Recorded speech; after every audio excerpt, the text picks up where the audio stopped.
c'est maman Pongolove.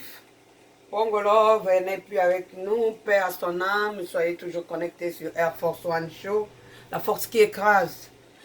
Elle nous a chanté Femme commerçante.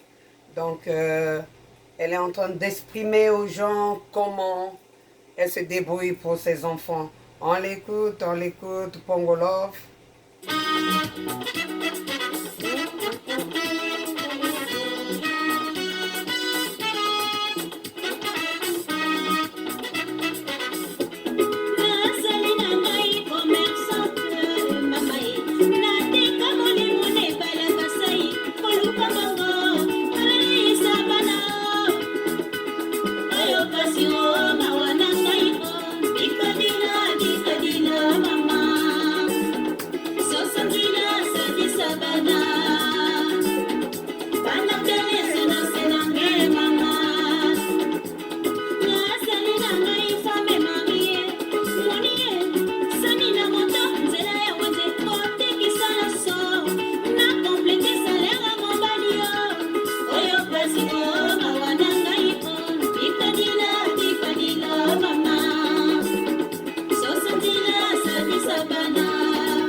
En tout cas, soyez toujours connectés sur Air Force One Show, la force qui écrase. Nous sommes ensemble. Le thème d'aujourd'hui, comment discipliner les enfants. Allons-y avec Pongolove dans Femme commerçante.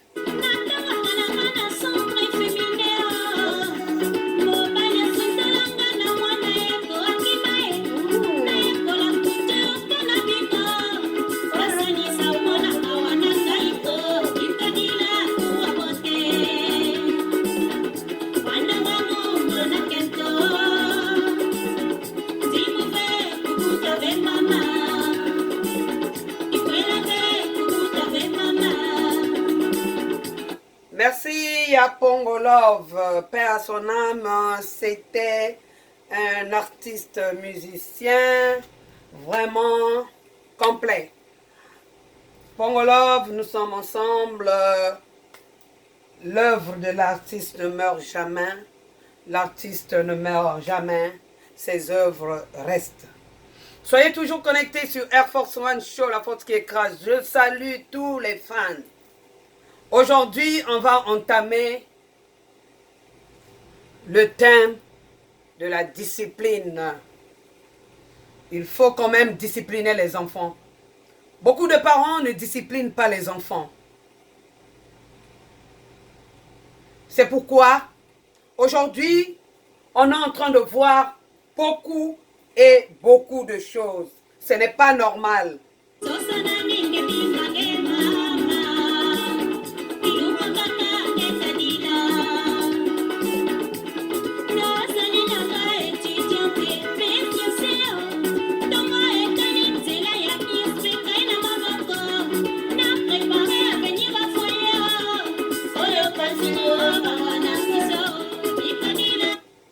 En tout cas, elle dit que tous les matins, elle s'en va, elle va préparer l'avenir du foyer, elle va préparer l'avenir des enfants.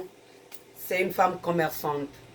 En tout cas, soyez toujours connectés sur Air Force One Show, la force qui écrase. Nous sommes ensemble. Je salue toutes les chaînes que je connais. Yabino Yangoana, Longonia. Je salue toutes mes sœurs, tous mes frères, tous les enfants de la famille, les petits-fils, les petites-filles, les grands-parents, les oncles, les tantes, les cousines, les nièces, les neveux. Donc, nous sommes ensemble. Soyez toujours connectés sur Air Force One Show, la force qui écrase. Voilà. On ne va pas tarder sur Air Force One. On va entamer le sujet. Beaucoup d'enfants ne sont jamais disciplinés. Vous allez voir un enfant qui vient visiter les gens avec ses parents. Elle va mettre tout en vrac dans la maison d'autrui. Le papa est là, la maman est là. personne d'entre eux ne lui dit, non, viens, viens, mon chéri, ne fais pas ça. Ne fais pas ça. Ne fais pas ça. Non. Bien au contraire, les parents sont en train de regarder l'enfant quand il est en train de casser même les bibelots des gens. Souvenirs laissés par grands-parents, souvenirs laissés par les papas, souvenirs laissés par une femme quelconque ou bien un homme quelconque. Ou bien souvenirs laissés par les enfants. Le petit arrive, ou la petite arrive, c'est une touche à tout ou un touche à tout. Il met tout en vrac. C'est-à-dire, on se demande, mais ce sont les parents là qui sont assis là. L'enfant appartient à ses parents là. Et le moment de partir, la maman ne prend même pas la peine pour dire que non. Toi, vas-y, tu remets tout ce que tu as brouillé là, ou bien elle-même, qu'elle prenne l'initiative d'aller mettre les choses là en place. Non. Elle va partir comme ça avec son mari. Le mari n'a pas de parole. La femme ne dit rien. L'enfant a tout brouillé dans la maison d'autrui. Et voilà, vous donnez encore un travail à ce couple qui avait arrangé leurs choses très bien. Parce qu'on a reçu, on vous a reçu, on a reçu l'enfant. Voilà, tout est devenu en vrac. Et personne ne parle. Non, je dis non. Non. Chacun de nous a un petit temps pour travailler et faire autre chose. Surtout pour les gens qui sont mariés, qui sont nombreux dans la maison, tu vois. Une famille nombreuse, il n'y a que des petits-enfants, machin, tout. Quand vous êtes arrivé dans cette maison, tous les enfants étaient peut-être au basement. Quand le petit, on lui dit d'aller au basement, rejoindre ses amis, il ne veut pas. Il veut seulement rester là en train de toucher les choses. Et les parents ne disent rien. Jusqu'à ce qu'ils vont repartir. Mais qui va désirer un enfant comme ça dans sa maison? Qui? Moi, j'ai vu un jour, il y avait une fête quelque part. Donc, les enfants sont arrivés. C'était un enfant qui faisait son anniversaire, qui fêtait son anniversaire. Donc, les parents demandaient aux autres parents d'amener les enfants. Voilà. Les enfants arrivent, il y a deux qui s'éclipsent, qui vont là-haut, dans la chambre de ce garçon, et commencer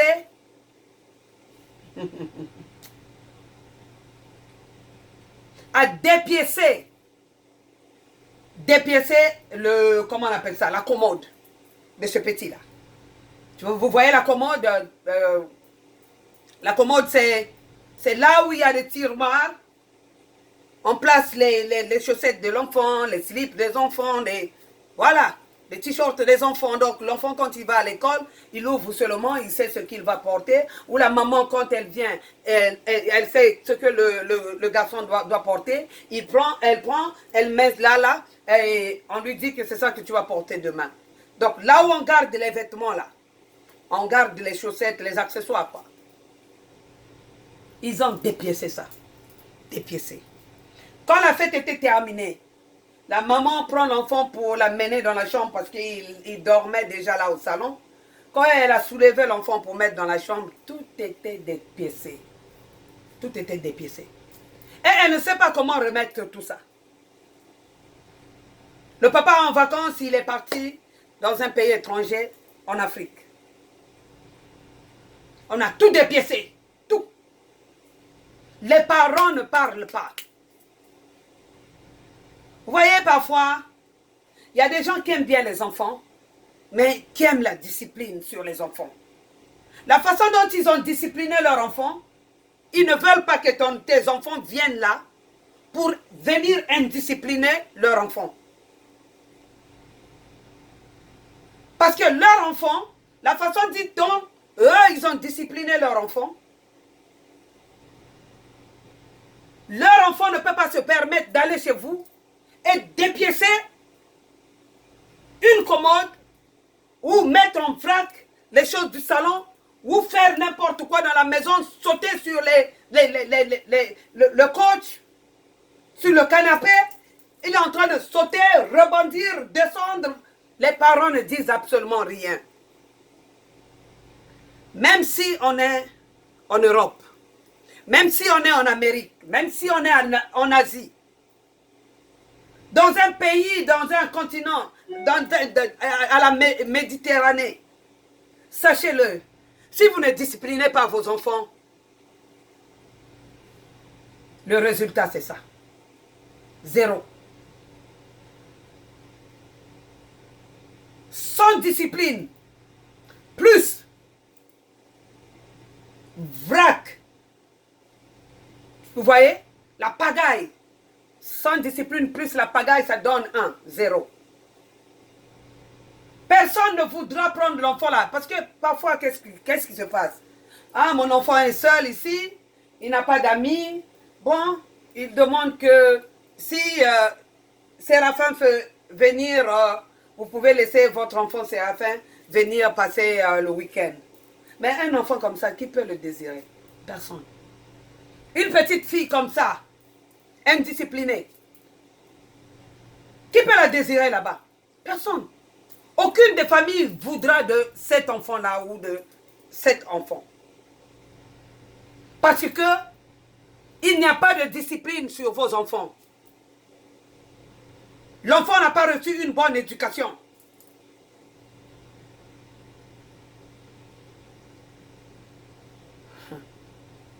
Il faut revoir ce problème. Franchement, il faut revoir ce problème parce que si vous ne revoyez pas ce problème, ça sera un problème.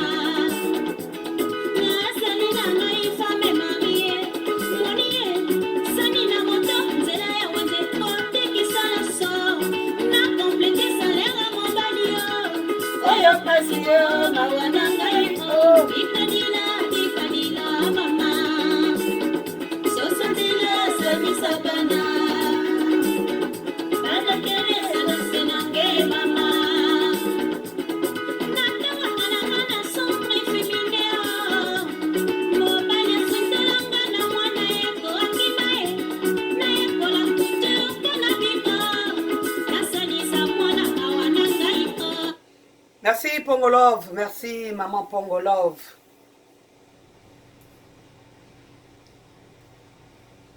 Savoir discipliner les enfants, c'est quelque chose. Vous ne pouvez pas regarder l'enfant comme ça. Vous ne pouvez pas laisser l'enfant en train de mettre les choses d'autrui en vrac. Ou bien même chez vous à la maison. Pendant que tu as eu un petit temps pour mettre de l'ordre chez toi, voilà l'enfant qui met les jouets partout. Les parents ne disent absolument rien. Non, non, ça va jouer. Combien même, quand ça me fait mal. Tu es en train de manger comme ça, là, vous êtes venu. L'enfant est venu avec ses parents. Vous êtes en train de manger. L'enfant là va quitter pour venir mettre ses doigts dans ta nourriture. Ses doigts. Toute sa main dans la nourriture que tu es en train de manger. Mais où est l'éducation de l'enfant? L'enfant peut venir là, hein, cracher sur toi. Moi, j'ai déjà vu un frère à moi. Un enfant a quitté dans sa chambre pour venir. On lui dit bonjour. Tiens, il crache. Ce n'est pas mon frère biologique, mais c'est un frère, donc un frère congolais. On a craché sur lui. Mais ça, c'est quelle éducation, ça, là? Vous faites vos enfants pour gagner seulement quelque chose, ou vous faites vos enfants pour les éduquer? Un enfant bien éduqué ne peut pas faire ça. Moi, à l'époque, ma mère, c'était les directrices des écoles. Tu ne peux pas oser faire un truc comme ça. D'abord, quand tu finis l'école, tu finis en classe là-bas. Tu es en train de quitter l'école. Pour venir t'asseoir à table, il faut citer une table de multiplication. Il faut connaître une leçon par tête. Point. Tu viens, tu récites ça, tu passes à table. Tu ne récites pas ça, tu ne passes pas à table. Voilà. Discipline. Avant, on se disait, mais elle se croit pour qui, là, elle aussi, là. Mais moi, j'ai faim. Hein? Comment ça, il faut passer au machin? Donc, pendant ce temps-là, tout ce temps-là, je vais étudier la leçon après. Tu dois passer à table pour manger. Pendant que moi, j'ai faim. Eh oui, c'est ça. Quand elle a dit, elle a dit. Papa n'avait rien à dire. Rien. En ce net moment, voilà ce qu'on est en train de subir. Et nous, les parents, et les enfants. Mais comment on doit rattraper ça? Comment est-ce que d'abord dans la vie, on rattrape la honte? Est-ce que dans la vie, d'abord, on rattrape ce qui s'est envolé en l'air?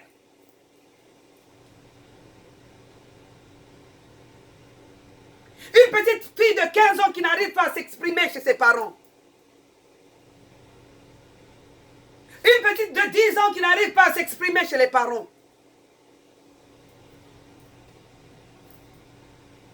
Elles font tout en catimini, tout en cachette. Jour après jour, oh, j'ai 30 ans, voilà, on vient, on expose. Et on se demande, où étaient ces parents-là à cette époque? Parce que je vais vous dire une chose. Moi, ma mère était sévère. Ma mère était stricte. Je ne pouvais pas faire quoi que ce soit dehors. Ça, ce n'était pas possible. Même embrasser un homme, je ne pouvais pas. Et je le savais très bien. Ma mère était stricte. Et si elle m'attrapait seulement comme ça, j'étais foutu. Mon père, il était calme. Mais le jour qu'il va s'énerver, c'est le jour qu'il va déverser tout sur toi. Donc, je ne comprends pas une fille qui est dans la maison, une fille d'un certain âge qui est dans la maison, maman ne sait même pas qu'est-ce qu'elle fait. Maman ne sait pas. Encore les papas peuvent être un peu à l'écart. On peut les mettre à l'écart, hein, les papas là. Mais toi qui es maman, toi la maman, quelles sont les astuces que tu emploies pour surveiller les enfants? Les mamans de maintenant, c'est comme les enfants de maintenant. Kaka, na Facebook, Instagram, hein, boye, Messenger, hein, WhatsApp, YouTube, Lokuta. Si ce n'est pas ça, téléphone. Afin de la téléphone depuis Alamukaki, donc depuis qu'elle s'est réveillée, excusez-moi, depuis qu'elle s'est réveillée le matin, jusqu'à ce qu'elle va dormir, le téléphone là est sur son oreille. Elle veut savoir, en Chine là-bas, on a dit quoi? Au Japon, on a dit quoi? À Singapour, on a dit quoi? L'Afrique du Sud a dit quoi? L'Amérique a dit quoi? Moi, j'avais une copine. Voilà. Un bel exemple même. La copine travaillait le soir.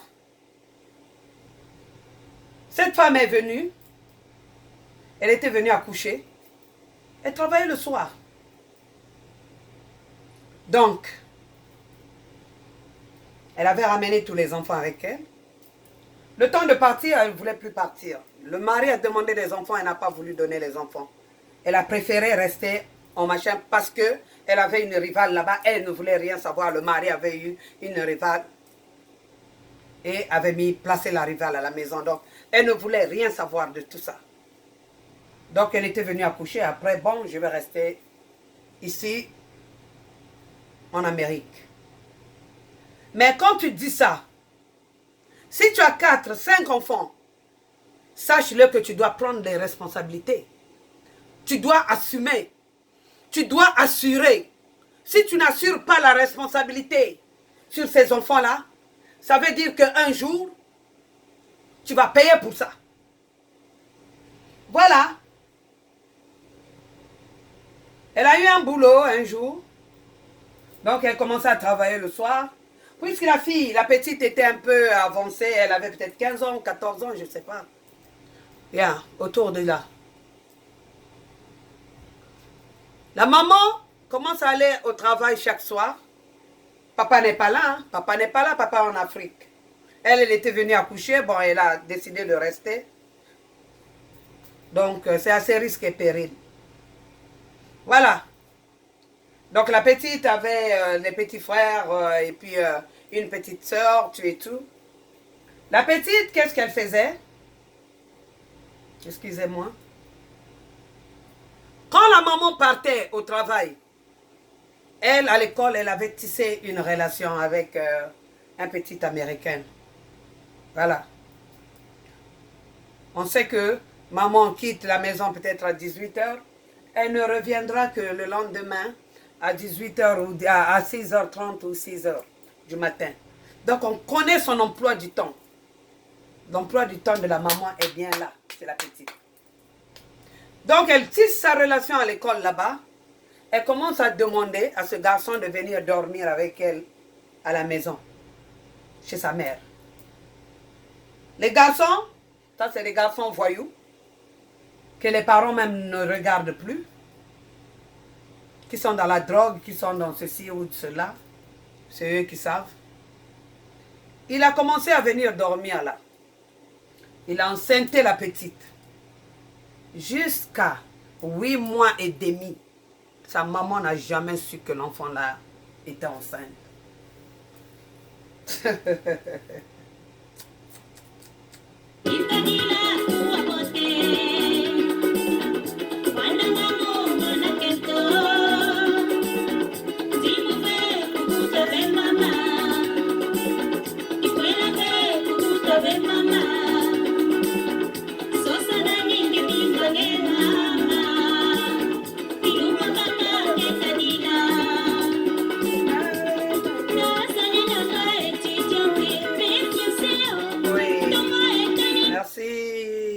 Pongolov, merci. Voilà, donc l'enfant est tombé enceinte, 8 mois et demi, la maman qui est dans la maison ne sait pas. Puisque quand elle arrive, elle vient dormir. Dès qu'elle se lève, elle fait un peu à manger, tout et tout. Pendant ce temps, l'enfant là est parti à l'école. Or, elle ne partait pas à l'école, elle partait dans la maison de ce garçon-là. Rester là-bas, se recueillir là-bas. Après, quand elle vient, maman ne regarde pas tout et tout. Tu vois? Elle est dans sa chambre. Bon, moi je suis partie, hein, j'ai tout mis là-bas, tout et tout, machin, tout. Quand elle parle, elle ne regarde même pas les enfants. Elle est partie. 8 mois et demi. Maintenant, moi je me demande, la responsabilité des parents est où? La responsabilité de maman est où?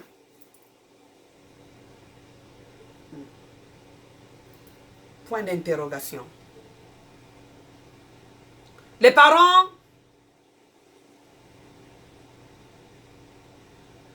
prenez la peine de vous occuper des enfants.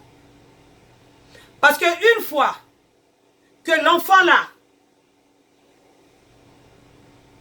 tombe dans le trou ou vous fait honte, ça sera difficile de rattraper cette honte-là. Un enfant qu'on dévierge à l'âge de 15 ans, 14 ans, 13 ans, c'est un déshonneur dans la famille. Nous, on ne pouvait pas le faire. Si je vous dis à quel âge, moi, on m'a dépucelé, vous allez dire quoi? Chaque trimestre, ma maman m'a mené chez le docteur pour aller faire des visites. Et quand je voyais mes monstrues, j'avais un cahier, ma maman écrivait, vu-le, fini-le. Et quand je vois, je dois aller demander les papiers et les serviettes hygiéniques chez elle. Et quand je vois mes monstrues, il faut que je prenne ça, je lui montre. Elle va regarder comment la couleur du sang. Mais je vais passer par où pour mentir? Je vais passer par où? Toi, tu vas venir comment pour venir me toucher quand j'ai une maman comme ça sévère? Quand j'ai un papa comme ça sévère? C'est difficile de déshonorer la famille. Parce que mes parents ont l'œil sur moi. Quand je dors, maman fait toutes les portes des enfants. Toutes les portes. Leur chambre est là. Tout ça là, ce sont les portes des enfants. Donc, même si papa dort, maman doit faire la patrouille. Wallahi billahi. Elle vient, elle enlève la couverture pour voir si tu as ton pyjama avec toi. Et quand nous on rentre, les hommes, c'est dehors. Ils dorment dehors. Dehors, c'est-à-dire ils ont une dépendance dehors. Dedans, ce sont les filles. À 17h, 5h, 17h, PM, personne ne sort. Les filles, personne. Personne. On va dire, mais vos parents, ils étaient quand même des colons. Non! Hier, moi aussi, j'ai pensé à ça. Mais aujourd'hui, je me dis, non, ben, on a reçu une bonne éducation des parents.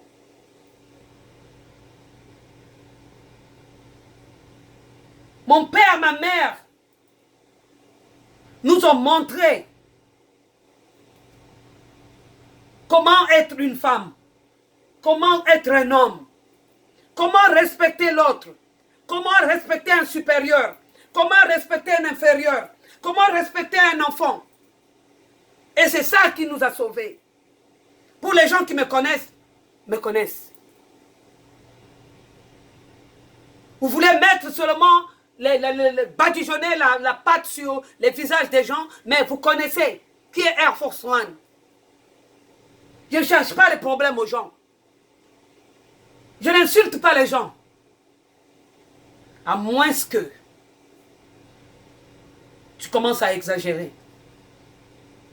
Là, je vais te montrer qu'il y a pile et face. Mais tant bien que même, je ne le fais pas.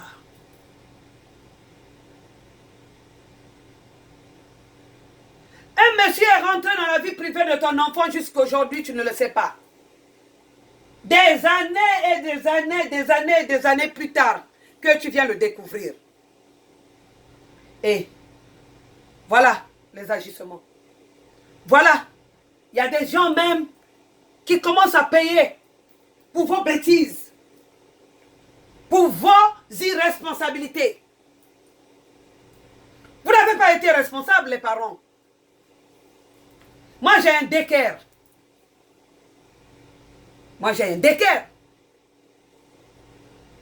Quand les parents viennent me déposer les enfants, qui reste avec les enfants, c'est moi. La majorité du temps, ils sont partis. Ils sont partants, ils sont partis. C'est moi. Quand je constate quelque chose, voilà encore un truc qui n'est pas bien pour les parents. Quand je constate quelque chose, je fais un constat et je dis aux parents, voilà comment l'enfant se comporte. Voilà comment l'enfant s'est comporté au machin. Voilà ce que l'enfant est en train de faire. Voilà ce qu'il est en train de prendre dans le frigo pour manger. Parfois, il prend le jus, il est en train de boire. Il dit non. Donc moi, je brosse la situation en parlant pour qu'on règle ça à l'amiable. Qu'on règle ça en famille. Il ne faut pas que l'enfant continue à faire ça chez lui à la maison. Non, non, mon enfant ne fait jamais ça. Jusqu'à ce que l'enfant va aller faire un grand dégât dehors qui va vous faire honte, vous les parents. C'est là où vous allez dire, oh, Air Force One l'avait dit.